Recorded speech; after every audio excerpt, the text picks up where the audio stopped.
আসসালামু আলাইকুম শিক্ষার্থী। আজকের ক্লাসে আমরা দেখব এসএসসি কমপ্লিটিং স্টোরি, যেটা প্রমিস শুড বি কেপ্ট সম্পর্কে একটা কমপ্লিটিং স্টোরি। এই কমপ্লিটিং স্টোরিটা একটু আনকমন, তার জন্য আমি চিন্তা করলাম এটা দিয়ে দেই। তো তোমরা যারা আমার আগের ভিডিওগুলো দেখো এই ভিডিওগুলো দেখে আসতে পারো। আমি কমপ্লিটিং স্টোরির জন্য আলাদা একটা প্লেলিস্ট বানাবো, যেখানে সবগুলো আনকমন কমপ্লিটিং স্টোরি খুবই সহজ এবং সাবলীল ভাষায় তোমরা একবার দেখলেই বুঝতে পারবে। তো অবশ্যই তোমরা এই চ্যানেলটা সাবস্ক্রাইব করে রাখবে। আমরা দেখি এখানে কোয়েশ্চেনে কি বলা আছে।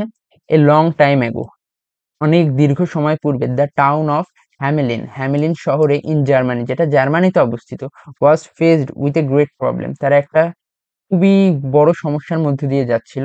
ইট বিকেম ফুল অফ র্যাটস, এটি ইঁদুর দ্বারা পরিপূর্ণ হয়ে গেল। The rats were so big, ইঁদুরগুলো এতটাই বড় ছিল যে fierce that they fought the dogs, তারা কুকুরদের সাথে যুদ্ধ করত। Kill the can and bite the babies, তারা ওখানের বাচ্চাদের কামড়াতো। এত বড় ছিল ইঁদুরগুলো এবং তারা কাউকে ভয় পেত না, এটাই হচ্ছে বোঝানো হয়েছে। At last the people came to the town hall, অবশেষে তারা শহরের সভাকক্ষে আসলো। Said to the mayor to do something, এবং ওই শহরের মেয়রকে বললো কিছু করতে ইঁদুরগুলোর ব্যাপারে। But the mayor didn't know what to do, কিন্তু মেয়র আসলে জানতো না কি করতে হবে। এর পরের অংশগুলো আমাদের ফিল আপ করতে হবে উইথ আওয়ার ইমাজিনেশন, কিন্তু এটা যেহেতু একটা গল্প আছে আমরা পড়েছি, তো আমরা সেইটাই আমাদের ইমাজিনেশন কাজে না লাগিয়ে এটা সেখান থেকেই বোঝার চেষ্টা করব। Mayor to do something but the mayor didn't know what to do, mayor জানতো না কি করবে।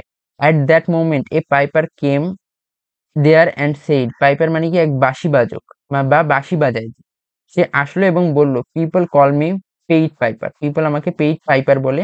If you pay me 1,000 guilders, যদি তুমি আমাকে 1,000 টাকা দাও, I will rid your town of rats, মানে আমি তোমাদের শহরটাকে ইঁদুর মুক্ত করে দিব। All right, I will pay you some, said the mayor, mayor ওয়াদা করলো যে আমি তোমাকে 1,000 টাকা দিব, তুমি আমার কাজটা করে দাও। Then the pied piper went to the street, তারপরে সেই পাইপার বাঁশিবাজক রাস্তায় নেমে গেল। Drew out a pipe from his pocket, তার পকেট থেকে একটি বাঁশি বের করলো। And began to play on pipe, এবং সেই পাইপটিকে বাজাতে শুরু করলো। পাইপ বলতে এখানে একটা বিশেষ ধরনের বাদ্যযন্ত্র, এক্স্যাক্টলি বাঁশি না, তবে এটা বাঁশির মতনই একটা বিশেষ বাদ্যযন্ত্র বোঝানো হয়েছে। Soon the rats came out tumbling, ইঁদুরগুলো খুবই দ্রুত হত্তি করে বাসা বাড়ি থেকে বের হয়ে আসলো। From every house in Hamelin, হ্যামিলিনের প্রত্যেকটা বাড়ি থেকে ইঁদুরগুলো বের হয়ে রাস্তায় এসে পৌঁছালো। There were thousands of rats that followed him, সেখানে হাজার হাজার ইঁদুর ছিল যারা সেই পাইপারকে ফলো করলো। He went down to the bank of the river, তারা সকলে একটা নদীর তীরে এসে পৌঁছালো। Wider and waded into the river, প্রত্যেকে নদীতে লাফ দিল। And every single rat which followed him, প্রত্যেকে ওই মানুষটাকে ফলো করলো।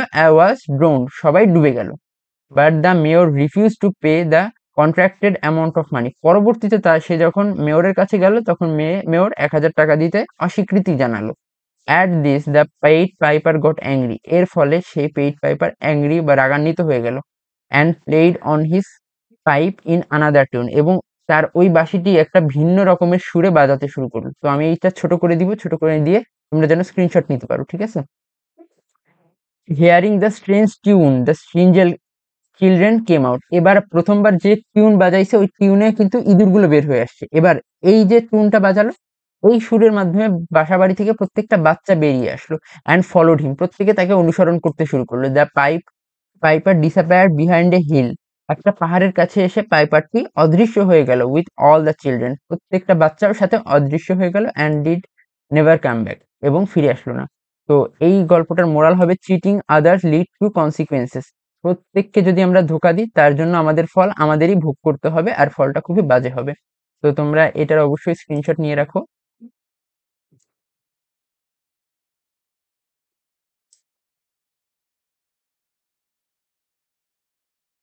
এই প্রত্যেকটা স্টোরি আমার এই চ্যানেলের প্লেলিস্টে দেওয়া থাকবে। তো আশা করি তোমরা সবাই চ্যানেলের প্লেলিস্টটা সেভ করে রাখবে এবং চ্যানেলটা সাবস্ক্রাইব করে রাখবে। আজকে এই পর্যন্ত।